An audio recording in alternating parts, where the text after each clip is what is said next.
Hello, small humans. Got another book for you. What do you think? This is Ellison the Elephant. It's also by Drachman. Remember we read a frog thing yesterday, today? I don't remember when. This one is another great story by him called Ellison the Elephant. And these books come with a CD. So if I'm not reading it to you on a video, or maybe your mom and dad are busy and can't read it to you themselves, or we're not reading it at school, you can check this book out from the library and put the CD in your CD player at your house and listen to someone read it to you. Cool, huh? We have a couple books like that in the library. Not a lot, but a few. You just have to be very careful and maybe get an adult's help with the CDs so that you don't scratch them. Make sure they get back in the book so they come back to me for the next kid, okay? So here we go with Ellison the Elephant. I think I'm sitting a little close. Let's see if we can get all the pictures in. Ellison the Elephant by Drachman. Ellison was an elephant, a little elephant, and young. He was young, a young and little elephant, but not a baby elephant. His friends and his sister Edna could all make their trumpet blasts like other elephants, but not Ellison.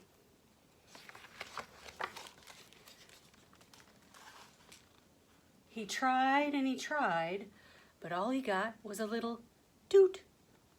See, cried Ellison, I don't even sound like an elephant.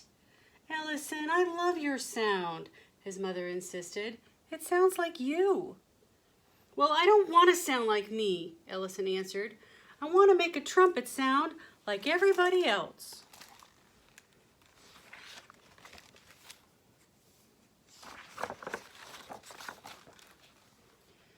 Ellison's mom got very close and touched him gently with the tip of her trunk. Ellison, you are not an ordinary elephant. No, sir, you are extraordinary. Even your name is unusual. All the greatest elephants in history were unusual. That's what made them great. But they tease me, Mom, Ellison said. Oh, now, Ellison, one day they'll all want to be like you. In the meantime, you're an elephant. You need to have thick skin. With this, she gave him a motherly squeeze. Together, they walked down to the watering hole, trunk in trunk, where all the other elephants were bathing.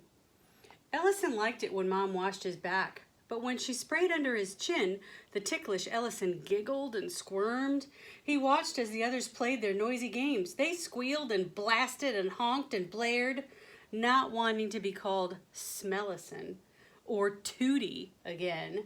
Ellison made his way up the bank and behind a small clump of trees where he could be alone with his imagination.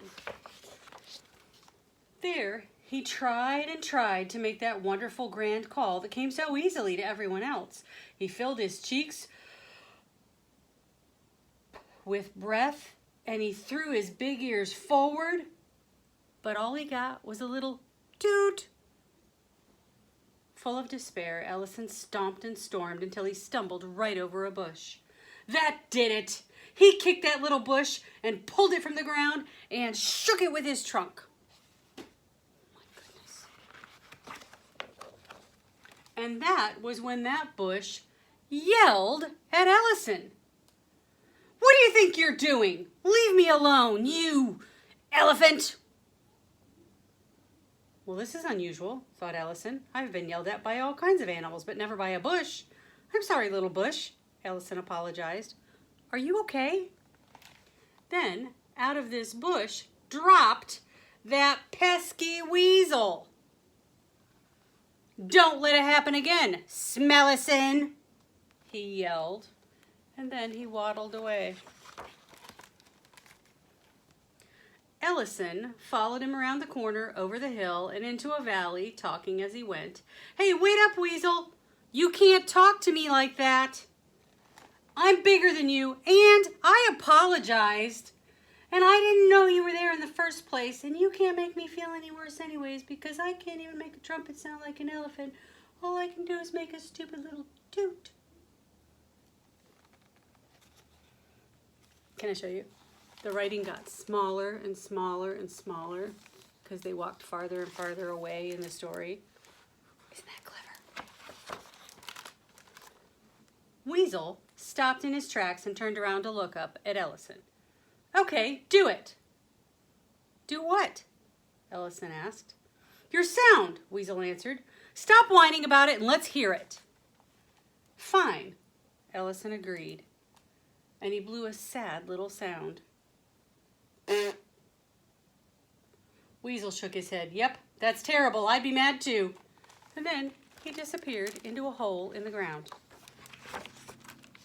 Ellison was not afraid of that little weasel. He walked right up and stuck his trunk down the hole and blew one very crisp, clear sound that echoed underground. What followed was a long silence, during which Ellison was a little afraid. He wondered if he should have just let Weasel be this time. But then Weasel popped out of the hole with dirt in his fur and a smile all over his face. Now that I like, he said, shaking the dirt off. Do it again. You're making fun of me, replied Ellison. No, I'm not, Weasel insisted. What else can you do? I don't know, admitted Ellison. Can you hold it longer? Ellison tried. And he could. And can you change the pitch? And he did. And can you make a lot of quick notes like yat-a-tat-a-tat? And he did. Wow, yelped Weasel. This is great. Okay, now close your eyes and look inside, and when you find your voice, let it out. Ellison had no idea what a voice should look like, but he closed his eyes and looked inside and looked and looked and looked until he found it. It looked like nothing he'd seen before, but he knew it right away. It was his very own voice. Ellison's legs felt stronger, and his heart grew bigger. He took in a deep breath and started with a long note that went on and on and on until all of the ears on all of the elephants in the watering hole turned to listen. They set out at once in search of that most extraordinary sound. That's right, Ellison, hollered Weasel, jumping up and down. Don't stop now, you've got it.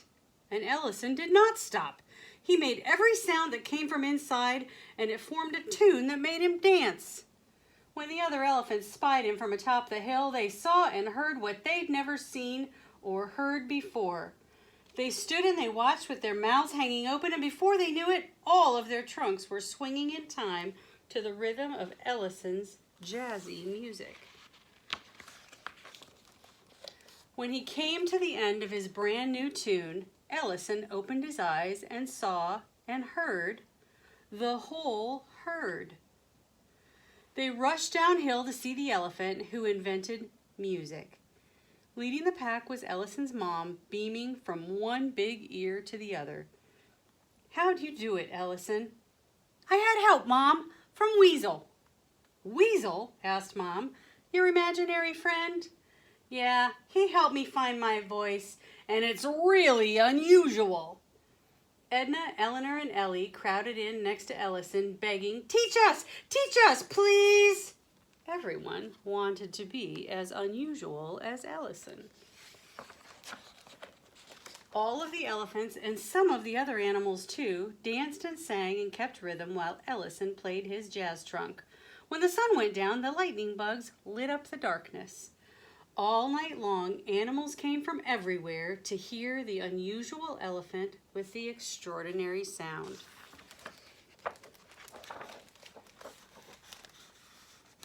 There he is.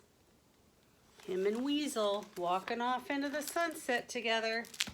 I sure like these books. I might have another Eric Drachman book to read to you, but I'll save it for another time. I hope you guys are having a great day. I hope you got to enjoy some sunshine, and I'll talk to you soon.